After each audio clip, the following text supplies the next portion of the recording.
Hello, it's the Stats Show. It's John Gibbons in this week to bring you a bit more of a deeper look at the numbers behind Liverpool's 3-2 victory against West Ham United on Monday night at Anfield. It was a good win in the end, but was it deserved? And what were the big moments in the game? And what could we look at to maybe learn a little bit more about what happened? So we'll start, as ever, with the XG chain and looking at how the race, if you like, in terms of how the game was won and how the chances developed and where that kind of led to. So in terms of XG, Liverpool finished on 2.7, West Ham on 0.65. So that suggests a more one-sided match than maybe the scoreline does. Sometimes that will happen in a game. The West Ham managed to score 2 goals without creating too much in the game, really. But, so 0.65 would suggest that you might get 1 goal, but you might obviously finish with 0. They managed to get 2 from the chances we created, which happens sometimes. Obviously, Liverpool's defensive record has been very good recently. Only 1 conceded in the 11 games previously to that. So you might look at this game and think, oh, was it a bit more open? Did Liverpool defend badly with a few issues at the back? This suggests not really. It was just one of those times where the opposition get a couple of goals, not necessarily deserving to, but that's what they did. What's interesting, you'll see from this chart here and from the line, is that the West Ham's best chance they didn't take. That's obviously the Bowen one, which is right at the end. Now, you might think that's a really good chance. It's a one-on-one. StatsBomb only rate that 0.25, which means 1 in 4 times that will go in. So that might surprise you a little bit. You might be expecting that to be a little bit higher. What they would say is that he's actually quite wide.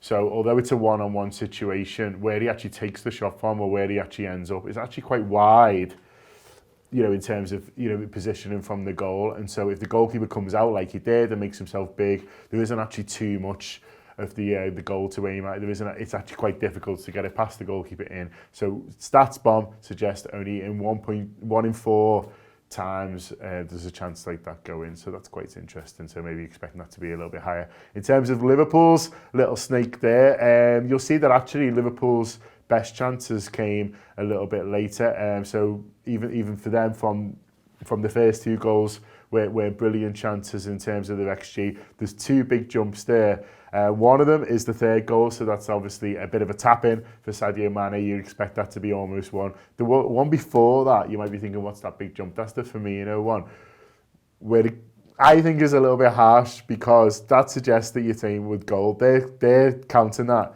as a header half a yard out. I think he is probably Firmino in the end right in front of the goal, so that's why they're saying it's almost, it's almost 1, isn't it? It's almost a guaranteed goal. But it just sort of goes over him a little bit, doesn't it? It's a little bit high, so I think that's a little bit of a harsh one on Firmino. If you're going to judge him on that, you might not want to judge him on that, but that's why that is such a big chance, because it's a headed chance. He does get the header in, doesn't he? It does kind of hit his head, so it counts as a headed chance and a headed attempt, if you might want to say it like that, half a yard in front of goal. And so if you put it like that, then obviously they go in more often than not, but it was just a little bit too high for Bobby, ends up going over him. But anyway, that is the chain on that one. Okay, we'll move on to the shots. So these are Liverpool shots. Liverpool had 25 shots in the game to West Ham 7, so dominated here. I want to show you this and just have a little look at the different types of shapes. Now, the circles are headers. Headers are harder to score than shots from the feet. We know that from previous episodes. And so what you'll see from this is that while it might look that Liverpool created quite a few good chances, the best quality chances are mainly headers, which are harder to score. Now, you'll often find that against a team who's a low block. So West Ham were very deep, were making it hard for Liverpool, not creating much space. And so what you'll often see in those situations is that a lot of the efforts that are closest to goal are headers. What also happens when a team defends a lot, so Liverpool had 70% of possession in this game, and what will also happen a lot when teams are defending a lot is that they'll tire, and once a team tires, then they find it harder, then it's a bit harder to close down and to make it harder for the opposition. And Liverpool, the attacking team, if you like, in this instance, find it a little bit easier to create chances. 4 out of 5 of Liverpool's best chances came after the 67th minute, which is, when we really started to turn the screw. Obviously got the 2 goals there as well, but that's when Liverpool were able to create the best chances, you would say. Chamberlain made a bit of a difference there, but also that's when West Ham was starting to tire. All that defending was taking it out of them, and they were just kind of struggling a little bit more space in there for Liverpool. So that is the shots graph. Have we had a good look at that? You happy? Cool, let's move on. So the third and final slide I've got to show you is the passing chart. So this is the average position of each of the players on both sides when they received the ball. And so you'll see the thicker the line, the more those passes are. So you'll see the defenders passing to each other quite a bit. Also Van Dijk hitting Fabinho quite a bit, whereas Joe Gomez less so, which is quite interesting.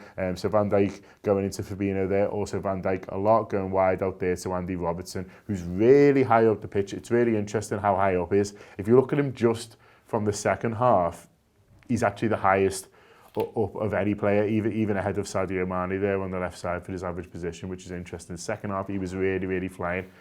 Why was he able to do that? We'll have a little look at that West Ham chart, which is alongside it there. First of all, 10 of the West Ham players, including the goalkeeper, average position was in their own half. That shows how deep they were. The only forward that they had, the only guy who was consistently getting forward, Mikel Antonio. Look how left-hand side he is. I've never seen anything quite like that before for a single attacking player, for your only attacking player not to be more central. He is right down to the left-hand side there. And I think what he's trying to do there is to take advantage of the space you sometimes get behind Trent Alexander-Arnold. Now, you might argue that Antonio is someone who would naturally drift wide anyway, but that is very wide and very one side.